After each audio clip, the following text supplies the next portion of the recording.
নমস্কার, আমি রেবা আপনাদের সঙ্গে আবার একটি নতুন রেসিপি নিয়ে এসেছি। সেটি হচ্ছে সাদা লুচি। তো সাদা লুচি কীভাবে বানানো হয় সেটাই যা আপনাদের সঙ্গে শেয়ার করব। সাদা লুচি বানানোর জন্য নিয়েছি এখানে আমি 1 বাটি ময়দা। এবার এর মধ্যে দিয়ে দেবো অল্প লবণ আর অল্প সাদা তেল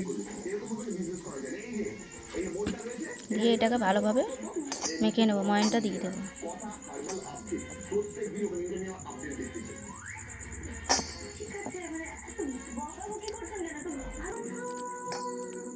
এটা কিন্তু ভালোভাবে মেশানো হয়ে গেছে, এই দেখুন করলে এবার এর মধ্যে অল্প জল দিয়ে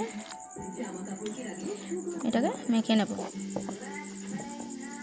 এটা অল্প অল্প জল দিয়েই মেখে নেব।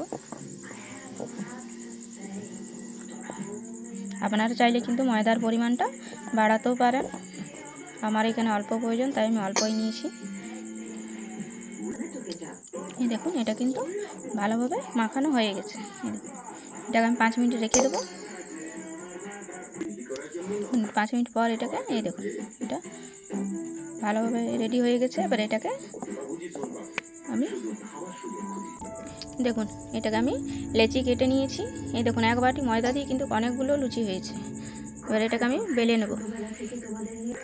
এই দেখুন আমার লুচিগুলো কিন্তু বেলা হয়ে গেছে। এবার এগুলো গরম তেলে ছেঁকে নেব। কিন্তু তেলটা গরম হয়ে গেছে। এবার এর মধ্যে এটা দিয়ে দেবো।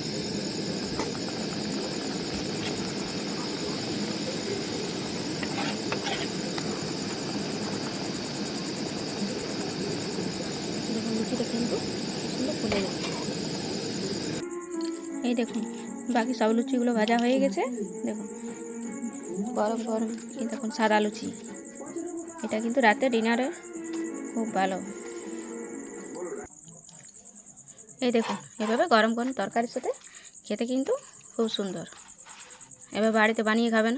আর ভালো লাগলে অবশ্যই একটা লাইক, কমেন্ট, শেয়ার করে যাবেন।